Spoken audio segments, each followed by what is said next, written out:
Era el año 2012 y una nueva película de Spider-Man, ahora protagonizada por Andrew Garfield, acaba de salir en el cine.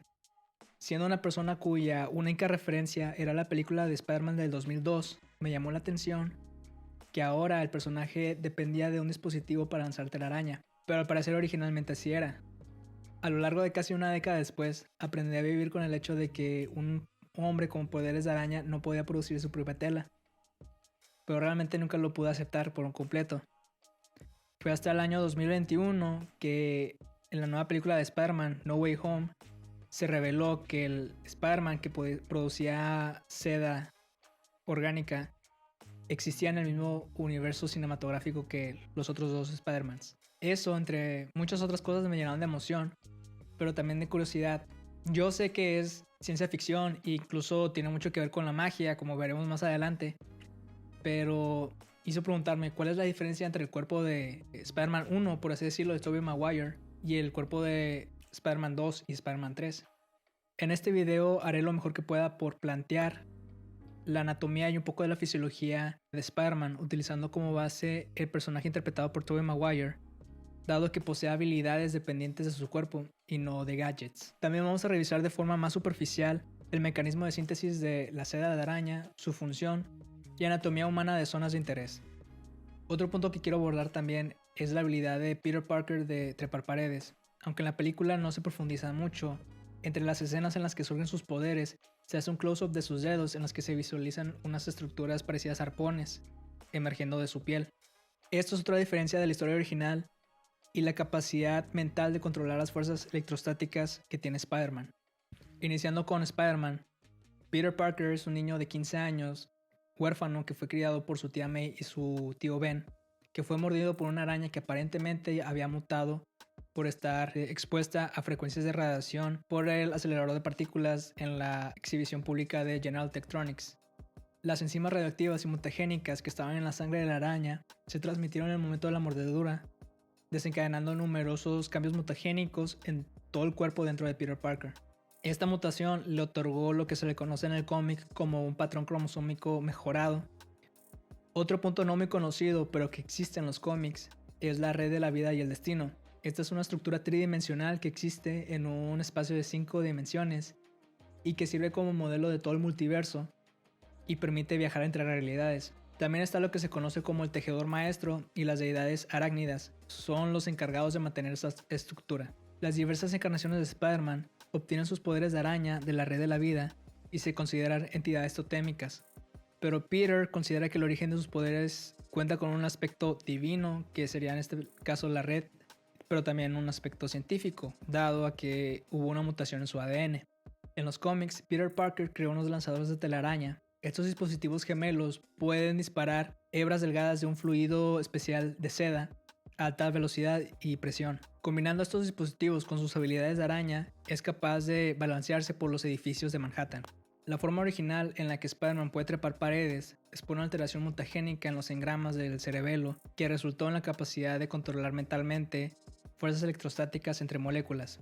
Esto supera el comportamiento normal de repulsión mutua entre capas externas de electrones, permitiendo que prevalezca el potencial de atracción.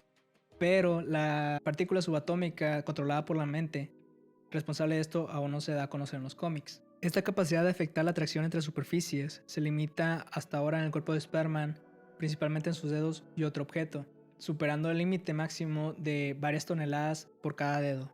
La película estadounidense del 2002, protagonizada por Tobey Maguire, difiere de la historia original en varios aspectos que habíamos dicho. Por ejemplo, que en la película lanza telarañas orgánicas y no son gracias a un lanzador de telaraña sintética. Esta idea de la telaraña orgánica viene de una película que James Cameron en los años 90 quiso realizar, pero no se llevó a cabo, entonces se guardó la idea para esta película. Vamos a darnos una idea de cómo está compuesta y qué órganos dentro de la araña ayudan a producir la seda. Para esto nos vamos a basar en una rama de la ciencia que se llama biomimética, la cual estudia procesos biológicos para aplicarlos en áreas tecnológicas y científicas. Y hay información sobre la seda, ya que es un producto muy llamativo para esta rama, ya que es más fina que un cabello, es más liviana que el algodón y en las mismas dimensiones puede llegar a ser más fuerte que el acero. De hecho, se dice que un cable de seda de araña del grosor de un lápiz puede tener un Boeing 747 en pleno vuelo. Un hilo común de seda puede extenderse hasta 70 kilómetros sin romperse bajo su propio peso y puede estirarse hasta más del 40% de su longitud inicial sin romperse. Gracias a esta rama se han dado fibras sintéticas como lo que es el Kevlar, que es el equivalente artificial más parecido, con la que se fabrican los chalecos antibalas. La materia prima que las arañas usan para el tejido de la tela es una solución líquido cristalina que contiene proteínas y que fluye fácilmente por los tubos llamados hilanderas que se encuentran en el abdomen de la araña. Una araña que pesa alrededor de 75 miligramos utiliza solo 180 microgramos para producir una seda con un área de atrapamiento de 50 a 100 centímetros. Esto toma relevancia ya que la solución de la araña se compone de 50% de proteína, concentraciones que normalmente causan una alta viscosidad y harían más difícil el proceso de tejer, pero las arañas resuelven este problema manteniendo la proteína en una conformación compleja mientras están tejiendo, y solo después de eso las proteínas dejan esa conformación complicada de una placa beta enriquecida, estirándose y alargándose para producir la elasticidad final del hilo. La telaraña es construida con una seda compuesta de una proteína de peso molecular de 30.000 daltones mientras está dentro de la glándula. Fuera de la glándula esta se polimeriza para dar lugar a la fibroína, la cual tiene un peso molecular de 300.000 daltons y que está compuesta principalmente por glicina en un 42% y por alanina en un 25%, además de otros aminoácidos como la arginina, glutamina, leucina y otros. Esto toma relevancia ya que la glicina, la alanina y la serina se toman como indicadores de formación de cristales, que viene siendo el componente más exterior que rodea a la seda de la araña, que sería este. Hasta el momento se han identificado 7 tipos de glándulas y los diversos tipos de glándulas producen diferentes tipos de seda. Por lo general las arañas ninguna tiene todo el kit completo de glándulas. Por ejemplo, las cilíndricas producen la seda para las otecas, que esta supongo que no la va a tener Spider-Man. La siniforme produce la seda para encapsular a la presa. La piriforme produce la seda de conexión. La agregada produce el material adherente. La flagiliforme produce el hilo de la seda bísida. Y las principales, que son las ampuladas, la mayor y la menor, producen la seda por la cual camina y el hilo de seguridad que utiliza para regresar de nuevo a su refugio cuando está cazando. Ahora, ya con la información de las glándulas de la araña para producir la seda, vamos a revisar la anatomía normal para poder orientarnos y saber dónde es que podrían estar estas glándulas dentro del cuerpo del Spider-Man de Tobey Maguire. Las zonas de interés aquí sería lo que es el antebrazo, que se extiende desde la articulación del codo hasta la articulación de la muñeca y está dividido en un compartimento anterior y un compartimento posterior. El compartimento anterior tiene más relevancia para el video y ahorita vamos a ver por qué. Y bueno, estos compartimentos están separados por un tabique intermuscular lateral que se extiende desde el borde anterior del radio hasta la fase profunda que rodea la extremidad, una membrana interósea que une los bordes adyacentes del radio y del cúbito en la mayor parte de su longitud, y la inserción de la fascia profunda en el borde posterior del cúbito. Los músculos del compartimento anterior del antebrazo ayudan a flexionar la muñeca y a pronar la mano, y los músculos del compartimento posterior del antebrazo ayudan a extender la muñeca y supinar la mano. Los músculos del compartimento anterior del antebrazo se dividen en planos, que está el plano superficial, el medio y el profundo. En el plano superficial van a estar 4 músculos, que sería el pronador redondo, el flexor radial y el cubital del carpo. Llevan 3. Y el palmar largo. Funcionan principalmente estos músculos en la muñeca, entonces no van a ser muy relevantes para este caso. El único músculo del plano intermedio del compartimento anterior del antebrazo es el músculo flexor superficial de los dedos. Hace posible la flexión de las articulaciones interfalángicas proximales de los dedos índice, medio, anular y meñique. Y en el compartimento profundo tenemos 3 músculos, que es el flexor profundo de los dedos, el flexor largo del pulgar y el pronador cuadrado, que es el pulgar de los dedos y el pronador cuadrado. La arteria interósea anterior, rama de la arteria interósea común, que es rama de la arteria cubital, se dirige distalmente sobre la cara anterior de la membrana interósea e irriga los músculos del compartimento profundo del antebrazo. Vendría siendo esta. Así como también va a irrigar lo que es el radio y el cúbito. Esa arteria es la que considero la responsable de la irrigación de las glándulas productoras de la telaraña que van a estar en el antebrazo de Spider-Man. El nervio mediano inerva todos los músculos del compartimento anterior del antebrazo.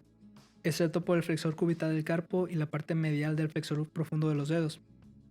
Abandona la fosa del codo pasando entre las dos porciones del músculo pronado redondo y entre las porciones húmero-cubital y radial del músculo flexor superficial de los dedos. El nervio mediano sigue un recorrido lineal recto distalmente por el antebrazo en la fascia de la superficie profunda del músculo flexor superficial de los dedos. Aquí está. Justo en la zona proximal a la muñeca rodea el borde lateral del músculo y adquiere una posición más superficial, situándose entre los tendones del músculo palmar largo y el flexor radial del carpo. En el caso de Peter Parker, es posible que durante su trayecto por el tercio medio del antebrazo e incluso desde el tercio proximal, de origen las ramas motoras para activar las glándulas y el par de hilanderas. En el compartimiento posterior solo vamos a revisar aquellas estructuras que nos permitan reproducir la posición que utiliza en la película para expulsar la telaraña. Algo así. Los músculos del compartimiento posterior del antebrazo se disponen en dos planos, superficial y profundo. Aquí no hay un plano medio. En el plano superficial toma relevancia los extensores radiales largos y cortos del carpo, el extensor cubital del carpo y en menor medida el extensor de los dedos para extender la muñeca. El extensor de los dedos y el extensor propio del meñique nos permiten llevar el meñique y el dedo índice en la posición necesaria, y en el plano profundo nos enfocaríamos en el abductor largo del pulgar, extensor corto y largo del pulgar para el movimiento del pulgar y el extensor propio del índice. Y bueno, todos estos músculos son activados por el nervio interoseo posterior, que es rama del nervio radial. Ahora vamos a ver qué sucede en el antebrazo y en la mano cuando Spider-Man hace la posición necesaria para disparar la telaraña. Vamos a ver que esto va a tener relevancia cuando combinemos la anatomía humana que acabamos de revisar con la de las glándulas de la araña. Lo primero que necesitamos es una flexión de las articulaciones interfalángicas proximales, y esta va a ser posible gracias al flexor superficial de los dedos que está en el plano medio y es activado por el nervio mediano. Después vamos a tener flexión de las articulaciones interfalángicas distales gracias al flexor profundo de los dedos en el plano profundo, que va a estar activado en su porción lateral o radial por el nervio interóseo posterior, que es rama del mediano, y en su lado cubital o medial va a ser inervado por el nervio cubital. Después vamos a tener extensión del meñique y extensor del dedo índice por el extensor propio del dedo meñique y el extensor propio del dedo índice. Vamos a tener extensión de la muñeca por los extensores radiales largos y cortos del carpo, el extensor cubital del carpo y el extensor de los dedos. Y después vamos a tener extensión y abducción del pulgar por el abductor largo del dedo, el extensor corto y largo del pulgar. Y así vamos a tener la posición que toma Spider-Man para lanzar la telaraña. Ahora por fin vamos a poder hablar sobre la localización hipotética de las glándulas de la araña en el cuerpo de Spider-Man, que es un humano. Primero me gustaría mencionar que considero que cada hilandera que está en el cuerpo de Spider-Man mide alrededor de 3 a 4 centímetros, en base a que cada hilandera en una araña mide alrededor de 100 micrómetros, dando una seda de entre 3 a 4 micrómetros. En la película de Spider-Man podemos ver que cada fibra en algunas escenas mide 0.2 centímetros, incluso menos, dando el par alrededor de 0.4 centímetros máximo. Entonces, si lo ponemos a esta escala, nos dan unas hilanderas de alrededor de 3 a 4 centímetros. Estas glándulas mayores las vamos a encontrar principalmente en la superficie del flexor profundo de los dedos y en la superficie del flexor largo del pulgar. Van a ir en par. Considero que todo este sistema de seda va a estar dentro de una cápsula o de algún tejido fibroso que nos ayude a aislar estas estructuras de los músculos. Va a recibir, como ya hemos mencionado, inervación este sistema de lo que sería el nervio mediano. Entonces las hilanderas nos darían lo que son una fibra de seda cada una, se entrelazarían y necesitamos un conducto de salida que se va a posicionar, por lo que vemos en las películas, entre lo que sería el tendón del palmar largo y el tendón del flexor radial del carpo. Aquí ya lo había dibujado. El conducto de salida se posiciona anterior al nervio mediano, lateral al tendón del palmar largo y medial al tendón del flexor radial del carpo, y atraviesa la fascia antebraquial profunda, la superficial, para salir por la por la piel. Entonces, esto es de lo que yo estaba hablando cuando decía que iba a ser un trayecto similar al del nervio mediano, que este sería, por ejemplo, el conducto de salida de la seda final. Cuando nosotros activamos los músculos que habíamos mencionado para hacer esta posición, podemos ver, pues se puede apreciar a simple vista que hay una depresión en la porción anterior del antebrazo.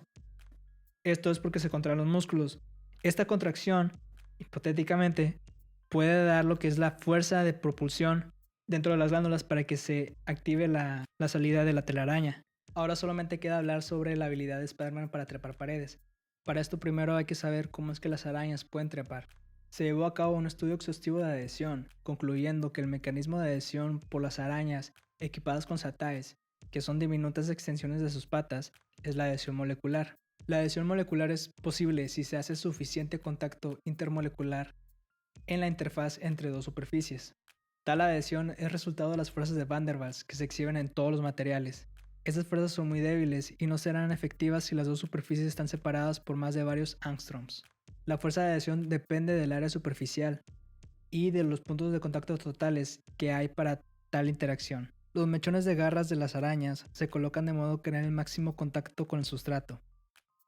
Cada seta adhesiva es clavada y se curva hacia las garras, maximizando así la superficie de contacto disponible.